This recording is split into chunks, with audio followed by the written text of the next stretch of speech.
Okay, you probably want my feedback now. Should I keep my glasses on or take them off? I'll fix my hair. What should I do? Take my glasses off? Alright, I can't see you. And I don't look as smart. I'll keep my glasses on. Oh, I can see you. And I look smart. Okay. There.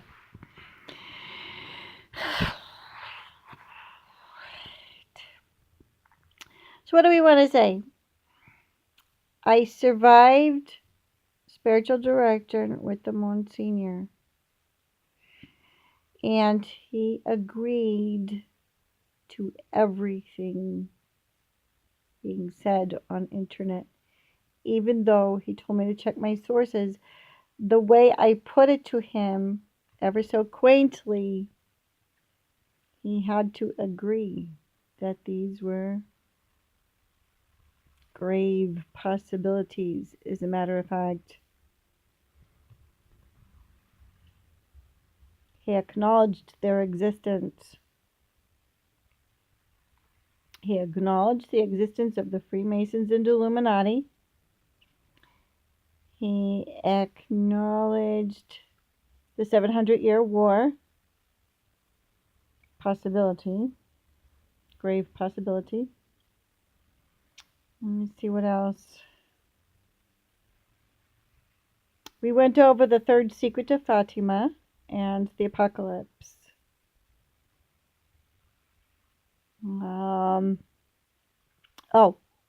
And he acknowledged the existence of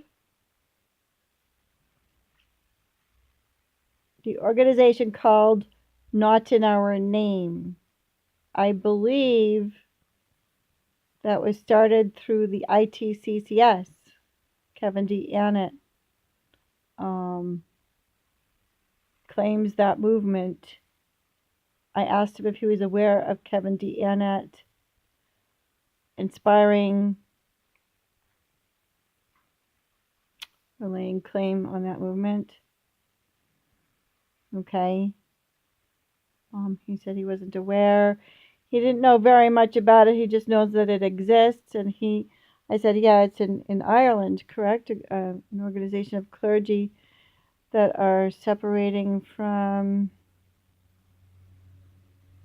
Rome because of the ongoing crusades, or the covert effect of the ongoing crusades. That's how I termed it. And he said, yes, that is one of their discussions, among other things. So we didn't go into the nitty gritty. I was using sanitized speech by saying the effect of the 700-year, the covert effect of the 700-year war, termed the Crusades. Okay, sanitized speech, right? Anyway, he said that was one of their concerns, and he mentioned that they're not only in Ireland, but he said in various other places as well. This is an organization of clergy that I believe are separating from Rome. And I asked him if he endorsed it, and he said he doesn't know very much about it, but he doesn't endorse the use of forcing people to be good. And he said that we're going to find corruption in every system. And he's right about that. I mean, even though all roads lead back to Rome, and there are proud Catholics that say that, even though these are right-wing Catholics that I'm talking about, such as Dark Knight, who says that proudly, all roads lead back to Rome. But as a right-winged Roman Catholic, he's not happy with the Vatican right now. I believe he's one of the ones that call it derogatory term of the Great Tower of Babylon and all of this. So, how the Monsignor suggested we interpret the Apocalypse, which is the book of Revelation, the Catholics prefer to call it the Apocalypse. Because of how the word is broken down, and I think it means the lifting of the veil. Okay, which is another way of saying the revelation, the lifting of the veil, is that they are not necessarily prophetic in the sense that they're telling the future. They were, and I've heard this before, that they were letters, a series of letters to the seven churches, and the people reading them at the time would have understood the symbolic nature to decode it, so that only, the Christians, or the Jewish sect as it was called back then, would understand without getting in trouble with the Romans. So the things that were true, the spiritual truths about the political stripes in their day, can be reapplied and reapplied, and as the book of Daniel would have that understood as well. Well, of course they could, because the kingdoms that of King Nebuchadnezzar's statue have never gone away. So obviously they are dual prophecies, in that the spirit of these problems with the kingdoms have never gone away. And so, and as he would have to acknowledge, that most certainly is covertly true with the rising of the Illuminati from 300 years ago, and that it was a mischievous Jesuit who trained the Illuminati into apostasy, and that Jesuits have been intimidating the popes in the Vatican. So he had to acknowledge these things politely.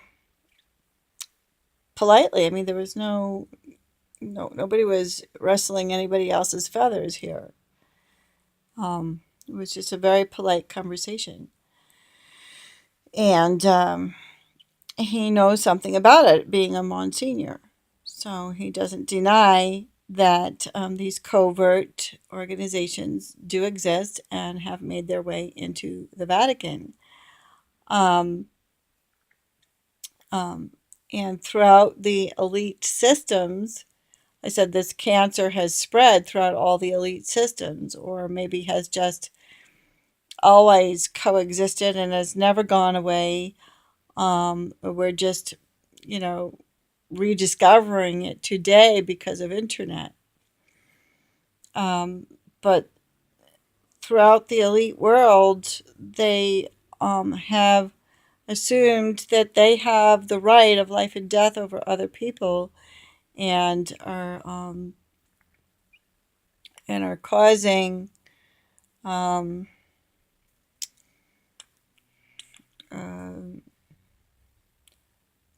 mayhem. Yes, I think that's what you called it. They're causing mayhem. So I don't know if we got into the discussion of mass graves, but I mean, how you get pretty close to it if you have to acknowledge the 700-year war, which brings us up to the present date, and that it has covert effects going on against humanity. We did talk about, the elite assuming that there's, they have the right of life and death over other people. And he says, yes, that's ghastly. So he did agree to that. I don't think that we got into the discussion of the mass graves that were being uncovered. at least not this time. I talked to him the other day, and I may have gone over it, but I don't quite recall.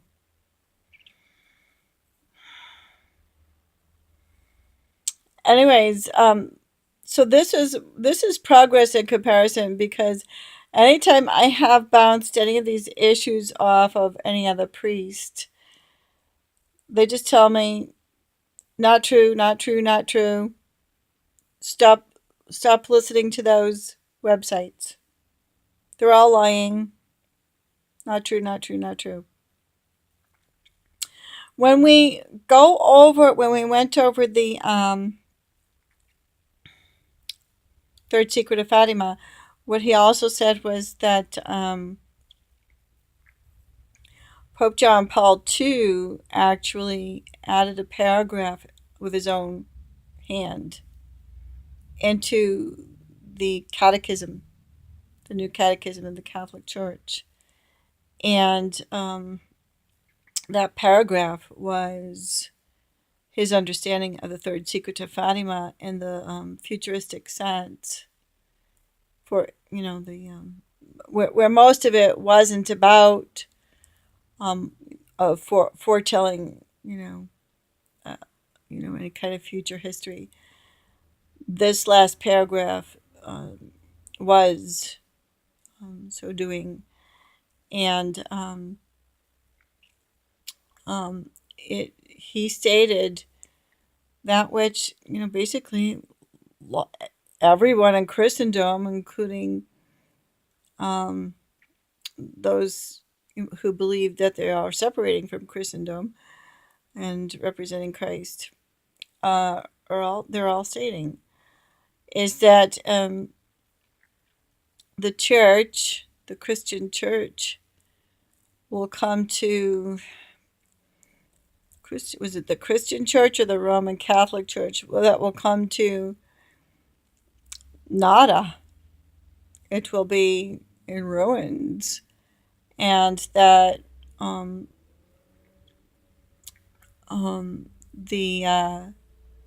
the survivors of it are the ones who caused the true spirit of the church to thrive. The survivors of it will give this witness with their blood. And so they're survivors only in spirit. And that will be the true success of the church, is that is by not going along with the worldly trends of measuring success, but by our willingness to shed our blood for the faith, the true faith of Jesus Christ, and truly embracing Him.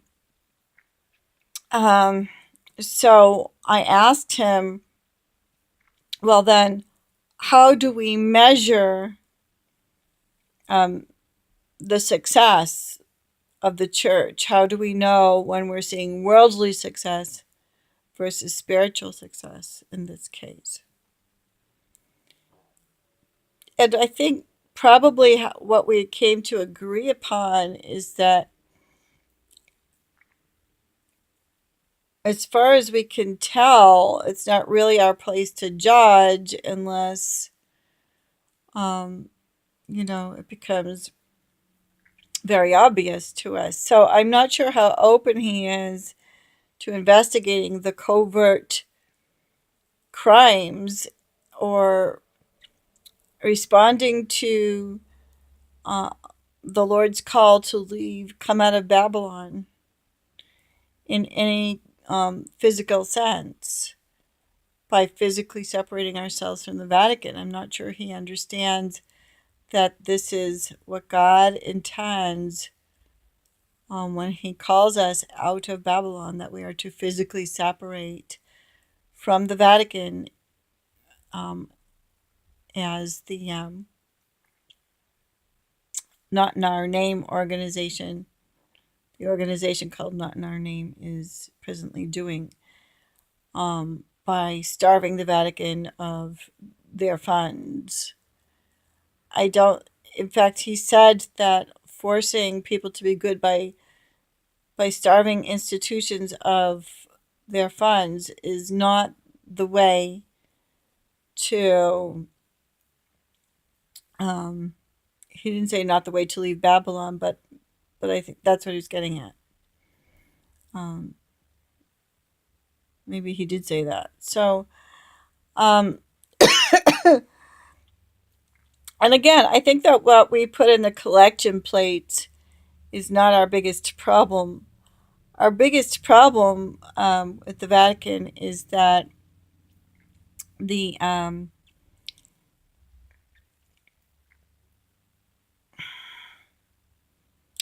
yeah, do you call them the Knights of Malta?